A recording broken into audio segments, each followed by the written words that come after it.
कभी सोचा है कि बादलों के बीच ऊंचे पहाड़ों पर पत्थर की सीढ़ियां चढ़ती जाएं और एक पूरा शहर सामने आ जाए?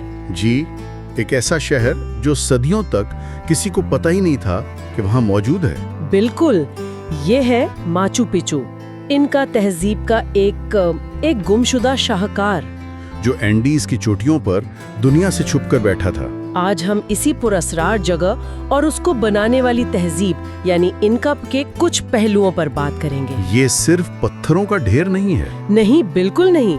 ये एक पूरी कहानी है, एक ज़हीन तहजीब की, उनकी इंजीनियरिंग की और फिर उनके अचानक गायब हो जाने की। ये कहानी शुरू होती है 13वीं सदी में, जनूबी अमेरिका के बहुत ऊंचे दुश्वार गुजार पहाड़ों में, जिन्हें हम एंडीज कहते हैं। अच्छा, ये इंका लोग कोई छोटे मोटे कबीले नहीं थे, एक बहुत बड़ी सल्तनत बनाई थी उन्होंने। हाँ, मैंने पढ़ा है पेरू से लेकर चिली तक फैली हुई थी। जी हाँ, चिली, अर्जेंटीना तक। और ये सिर्फ जंगजू नहीं थे, असल में तो ये कमाल के इंजीनियर, मेमार और आसमानी इल्म भी रखते थे, सितारे वगैरह। जी, सितारे, सियारे, उन्होंने पहाड़ों को काटकर शहर बनाए, एक पूरा माशरा था उनका। और उसी महारत का सबसे बड़ा नमूना फिर माचू पिचू है। बिल्कुल, माचू पिचू उनका शाकार है। ये कोई आम शहर नहीं था। तो क्या था ये? कोई खास मकसद? ख्याल ये है कि या तो ये उनके बादशाहों की शाही रिहाइशगाह थी या कोई बहुत अहम मजहबी जगह। और ये सदियों तक छुपा रहा, जंगलों में, बादलों में। जी, फिर 1911 में एक अमेरिकी एक्सप्लोरर हिराम बिंघम वहाँ पहुँचा। अच्छा, उसने दरियाफ्त किया?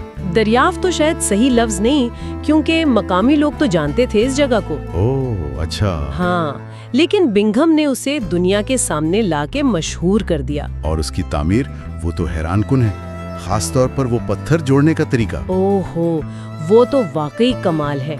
बड़े बड़े कई टन वजनी पत्थर, और उनको इस तरह जोड़ा है बगैर किसी सीमेंट या गारे के कि आज भी उनके बीच एक पत्ती नहीं जा सकती। ये कैसे मुमकिन हुआ? मतलब कोई खास टेक्निक? यही तो उनका राज है। ये सिर्फ खूबसूरती नहीं थी, ये जिल्जिलों से बचने का तरीका था। अच्छा, जिल्जिलों से? जी, वो इलाका जिल्जिलों वाला है, तो उन्होंने ऐसी दीवारें बनाई जो थोड़ी लचकदार हों, जो झटके सह सकें। ये बहुत आला इंजीनियरिंग है। वाह, यानी ये सिर्फ पत्थर नहीं, पूरा एक सिस्टम था। बिल्कुल, और सिर्फ इमारतें नहीं, उनके खेत देखें, वो सीढ़ियों की तरह जो पहाड़ों पर बने हैं। हाँ, एंडेनेस कहते हैं ना इनको। जी, एंडेनेस। वो सिर्फ खेती के लिए नहीं थे, वो पहाड़ी ढलानों को कटने से बचाते थे और अलग अलग ऊंचाई पर अलग अलग फसलें उगाने में मदद देते थे। और पानी का निजाम, वो भी सुनाए बड़ा जबरदस्त था। जी हाँ, पहाड़ों से नहरें खोदकर पानी लाते थे उन खेतों तक, बहुत मुनज्जम। तो मतलब एक पूरी खुद कफील दुनिया थी उनकी वहाँ। बिल्कुल, और समाजी तौर पर भी मुनज्जम थे।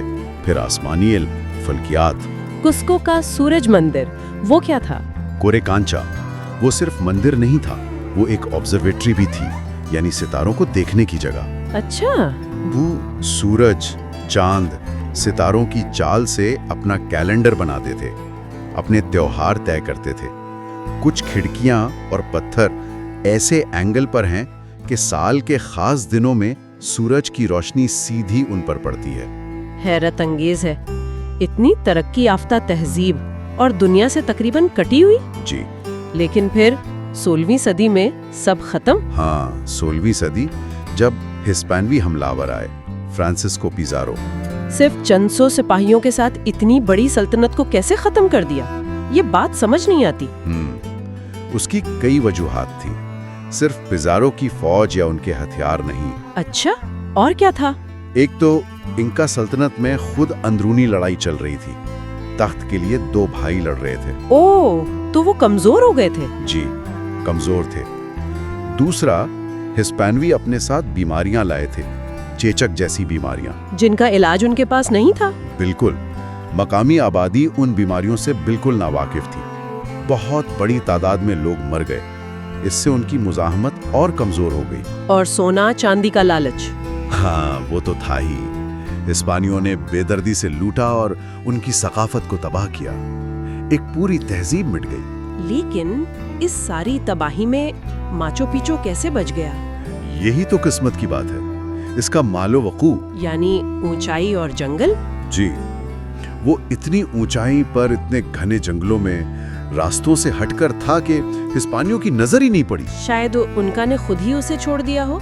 ये भी मुमकिन है, शायद उसे खाली कर दिया गया था और बहुत कम लोगों को इसका पता था। इसकी तन्हाई ही उसकी हिफाजत बन गई। और सदियों तक ये एक राज रहा। जी, एक भूला बिसरा राज। आज ये यूनेस्को वर्ल्ड हेरिटेज साइट है, लाखों लोग जाते हैं इसे देखने। जी हाँ, ये हमें याद दिलाता है कि इनका कितने अजीम थे, कितने ज़हीन थे और उनका अंजाम कितना अलमनाक था। ये पत्थर बोलते तो नहीं, लेकिन कहानियां सुनाते हैं। बिल्कुल, ये हमें ये भी सिखाते हैं कि तहजीबें कितनी ही अजीम क्यों ना हो, वो मिट सकती हैं, लेकिन उनका काम, उनकी कहानियां वो पत्थरों में जिंदा रह जाती हैं। जी, अगर वो महफूज रह जाएं, आने वाली नस्लों के लिए एक सबक। और एक सवाल जो हमेशा जहन में रहता है, इन पत्थरों में, इन पहाड़ों में और कितने राज छुपे होंगे? कौन जाने, शायद बहुत से राज अभी भी बादलों में ही गुम हैं। क्या हम कभी इंका की पूरी कहानी जान पाएंगे, या कुछ चीजें हमेशा एक मुअम्मा ही रहेंगी? शायद कुछ चीजें मुअम्मा ही रहें, और यही इन जगहों की खूबसूरती है।